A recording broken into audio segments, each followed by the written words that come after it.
Okay, let's go ahead and bring you on.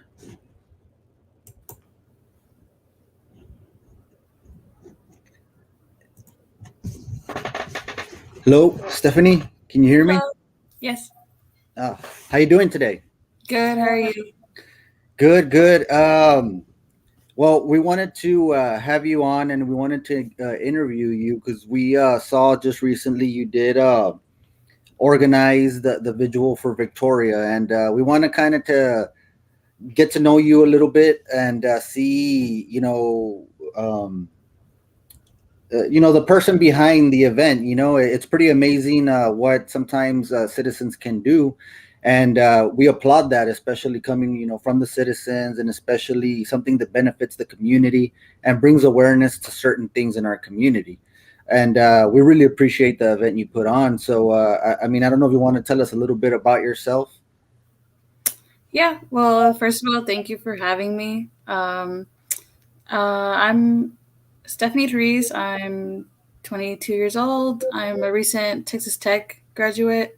Oh, I went to go and study human development and family studies. It's kind of like social work, human sciences. Um, I currently live with my parents, and me and my brother run Happy's Boba Tea here okay. in town. Oh, I wow. just decided to organize this vigil for Victoria because it really touched my heart. I have two nieces and one nephew. So they're 8, 4, and 2. It really broke my heart hearing about what Victoria went through. So I really wanted to, give something back to the community, remember her name, remember her story, ask for justice, just not push this under the rug and, act like nothing ever happened. So I really wanted to do something small. I'm not an organization or anything. I'm just one person. So I really just tried to gather as many people as I could, ask for help, ask any questions that I had. Um, so I really, really wanted to get the community together, and not just from Eagle Pass. I really wanted to get the citizens of Piedras also involved because the case was in Piedras, and Victoria lived in Piedras as well. So I really wanted to get, you know, the since we're a border town, I really wanted to get both sides involved. Yeah, and I've actually taken my family to try the boba teas. They're delicious. Let me Really, tell you. thank you. Do you want to tell people just where's that located? Yes, it's at 724 South Bib Drive, Suite A. We're located next to Red Raven's tattoo shop and the Southwest Optical. Awesome, and yeah, they're delicious. Thank you Thank for you. that. Another thing is you did this thing. You planned this thing out. Can you tell some of the people the backstory on it, just if they're not familiar with what happened and the reason why? I mean, I know you touched on it a little bit just a little while ago, but for those that may not be familiar with what happened, can you give them a background on that? Yeah, so Victoria was a 3-year-old little girl. Um, she lived with her tias and her grandma. She was raised by them. And her mother and her stepfather took her in for about a month. And during that month, she just suffered a lot of abuse, a lot of just horrific things. And within that month, she uh, sadly passed away from child abuse from her stepfather and her mom. So it was a really, really, I think, one of the most graphic and horrific stories that this town and Piedras has ever encountered. Yeah. And I guess that's what motivated you to, I guess, do something from on your behalf.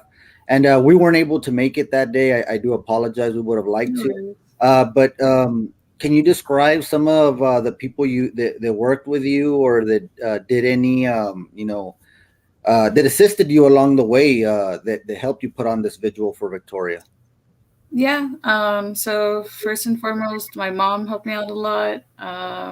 My a lot of my neighbors, my neighbor Pepita Negrete helped lead the rosary. My other neighbor helped with the speaker, and Anaí Medrano helped donate a rosary, the balloon rosary. Monica Cruz helped me a lot with organizing and getting a lot of people to get involved. Rolando Salinas and his team also helped me uh, get the community involved as well. Mr. Cifuentes attended as well and spoke a few words. Elias Diaz was also there and helped speak a few words as well. I know Carolina from the Winter Garden Women's Shelter also spoke a few words. Um, my friend also, Trey Mendoza, helped me a lot with the donation of candles. Just a lot of people from a lot of the community. I know the Blue Knights. I believe it's the Blue Knights Motorcycle Club, if I'm not mistaken, also attended. Just a lot of people came and gathered and really helped out. That's awesome. And how do you feel in general about child abuse? I see somebody puts up the Texas abuse hotline number on there. How do you feel, or what kind of words of encouragement can you give the community? I know recently with the COVID, there's been a lot of concerns with a lot of mental health issues that have been going on in the community, just because we're not adapt to the life that we were forced into because of this pandemic. Can you touch a little bit about that in general?